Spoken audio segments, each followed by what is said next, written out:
Congress President Sonia Gandhi on Tuesday sacked the party's chief in the 5 states where it suffered massive defeats last week, taking what it called the first step towards reorganization. Navjot Singh Sidhu, who took over as Punjab Congress chief 8 months ago, is among the leaders asked to resign. Congress spokesperson Randeep Surjewala tweeted that the resignation was sought to facilitate the reorganization of the state Congress units.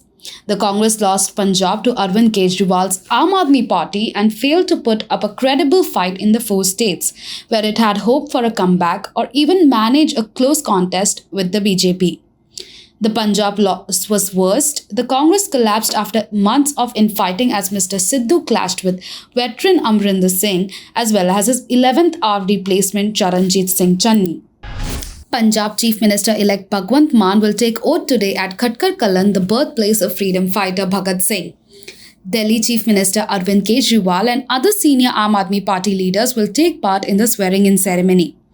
Bhagwant Mann has invited the people of Punjab to the event, saying that it's just not him but the 3 crore people of the state that will take the oath with him. On March 16, in Bhagat Singh's Khatkar Kalan, not just Bhagwant Mann will take the oath and become CM, but along with me, all 3 crore people of Punjab will also become CM.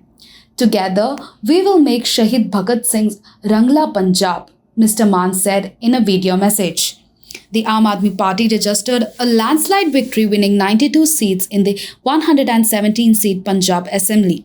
Mr. Mann, who was contesting from Dhuri Assembly constituency in Sangrur district, won by a margin of 58,206 votes over Congress's Dalveer Singh Goldie.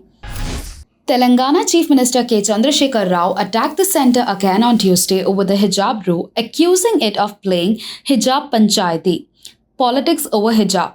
During his reply to the discussion on budget in Telangana Assembly, Mr. Rao said the BJP uses every opportunity to create communal divide. What does the government have to do with who wears what? Why the hijab controversy? Why are you charging up the atmosphere? He questioned at the state assembly, referring to the massive row in BJP-ruled Karnataka. The neighbouring states has been on the boil since December last year over the issue, which has now ended up in the Supreme Court. Earlier, the Karnataka High Court upheld the ban on headscarves in educational institutions, saying hijab is not an essential practice in Islam. The students who had challenged the ban in the High Court had contended that as an essential practice, hijab is protected under Article 25 of the Constitution.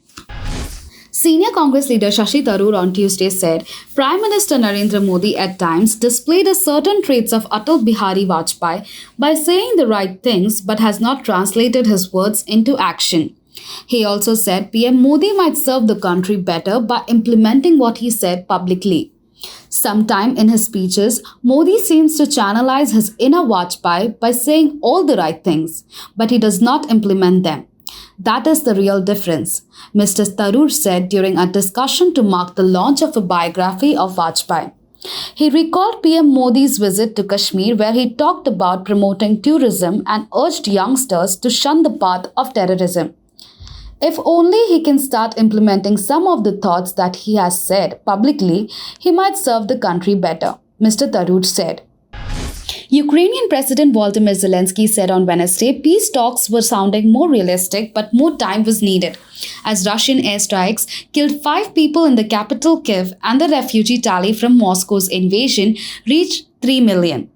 Ukrainian officials have raised hopes the war could be ending soon than expected, possibly by May, saying Moscow may be coming to terms with its failure to impose a new government by force and running out of fresh troops. The meeting continued, and I am informed the position during the negotiation already sound more realistic. But time is still needed for the decision to be in the interest of Ukraine, Zelensky said in a video address on Wednesday ahead of the next round of talks.